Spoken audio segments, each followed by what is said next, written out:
ఐబొమ్మ కేసులో ఇమ్మడి రవిని కస్టడీకి అనుమతి ఇచ్చింది నాంపల్లి కోర్టు. 5 రోజుల కస్టడీకి అనుమతించింది న్యాయస్థానం. వారం రోజులు రవిని కస్టడీ కోరుతూ నాంపల్లి కోర్టులో పిటిషన్ వేశారు సైబర్ క్రైమ్ పోలీసులు. కస్టడీ విచారణలో మరికొన్ని కీలక అంశాలు బయటపడే అవకాశం ఉంది. ఇప్పటికే ఇమ్మడి రవి కేసుపై ఈడీ ఫోకస్ చేసింది. 2 తెలుగు రాష్ట్రాల్లో సంచలనం సృష్టించిన పైరసీ మూవీ రాకెట్ ఐబొమ్మ కీలక సూత్రధారి రవిని విచారించే కొద్దీ కొత్త విషయాలు బయటపడుతున్నాయి. ఇప్పటికే రవి రిమాండ్ రిపోర్టులో కీలక అంశాలు వెలుగులోకి వచ్చాయి. ఐబొమ్మతో పాటు ఇతర పైరసీ డొమైన్లను రవి నిర్వహించినట్లు గుర్తించారు. ఐబొమ్మ కేసులో ఇమ్మడి రవిని కస్టడీకి అనుమతి ఇచ్చింది నాంపల్లి కోర్టు. 5 రోజుల కస్టడీకి అనుమతించింది న్యాయస్థానం. వారం రోజుల రవిని కస్టడీ కోరుతూ నాంపల్లి కోర్టులో పిటిషన్ వేశారు సైబర్ క్రైమ్ పోలీసులు. కస్టడీ విచారణలో మరికొన్ని కీలక అంశాలు బయటపడే అవకాశం ఉంది. ఇప్పటికే ఇమ్మడి రవి కేసుపై ఈడీ ఫోకస్ చేసింది. 2 తెలుగు రాష్ట్రాల్లో సంచలనం సృష్టించిన పైరసీ మూవీ రాకెట్ ఐబొమ్మ కీలక సూత్రధారి రవిని విచారించే కొద్దీ కొత్త విషయాలు బయటపడుతున్నాయి. ఇప్పటికే రవి రిమాండ్ రిపోర్టులో కీలక అంశాలు వెలుగులోకి వచ్చాయి. ఐబొమ్మతో పాటు ఇతర పైరసీ డొమైన్లను రవి నిర్వహించినట్లు గుర్తించారు.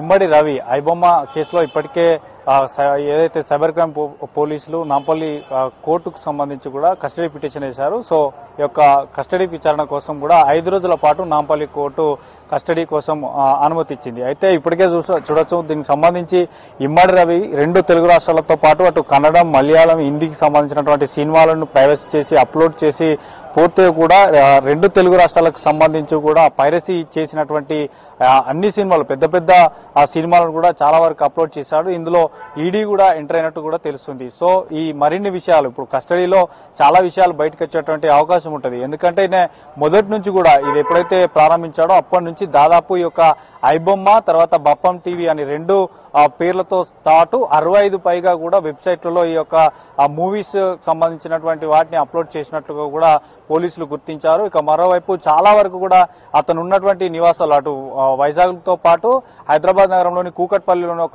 ఒక ఉన్నటువంటి అతని ఫ్లాట్ లో కూడా చాలా వరకు ల్యాప్టాప్స్, మొబైల్స్, తర్వాత కంప్యూటర్స్ కూడా స్వాధీనం చేసుకున్నారు. వాటన్నిటిని కూడా చెక్ చేస్తున్నటువంటి పరిస్థితి. అంటే అన్ని చెక్ చేయాలి కాబట్టి కొంత సమయం పడుతుంది. సో ఈ కస్టడీలో మాత్రం చాలా విషయాలు బయటకు వచ్చేటువంటి అవకాశం ఉంటుంది. అసలు ప్రైవసీ ఎట్లా పైరసీ చేశాడు, పూర్తిగా కూడా సినిమాలకు సంబంధించి పైరసీ చేయడానికి గల కారణాలు ఏంది, సో ఎప్పటి నుంచి చేశాడు, ఏ సినిమాలు చేశాడు, సో ఈ ప్రాసెస్ అంతా ఎట్లా ఉంటుంది, ఈ కస్టడీ విచారణలో మాత్రం చాలా విషయాలు బయటకు వచ్చేటువంటి అవకాశం ఉంటుంది. ఇక మరోవైపు ఇప్పటికే 3 కోట్ల వరకు కూడా ఇటు సైబర్ క్రైమ్ పోలీసులు స్వాధీనం చేసుకున్నారు. దాదాపు ఆయన 50 కోట్లకు పైగా కూడా సంపాదించినట్టు తెలుస్తుంది. అతని బ్యాంక్ స్టేట్మెంట్స్ తో పాటు పూర్తి వివరాలు కూడా ఆరా తీయనున్నారు. అయితే ఐబొమ్మకు సంబంధించి ఇతను ఒక్కడే ఉన్నాడా, ఇంకా వీరికి సంబంధించినటువంటి టీం ఏమైనా ఉందా, అంటే ఇంకేమైనా సభ్యులు ఉన్నారా ఇతర దేశాలంటూ కూడా ఆరా తీసేటువంటి అవకాశం ఉంటుంది. ఇక మొదటగా ఇటు హైదరాబాద్ లోనే స్టార్ట్ చేసిన అటు కరేబియన్ దీవుల్లో కూడా ఈ యొక్క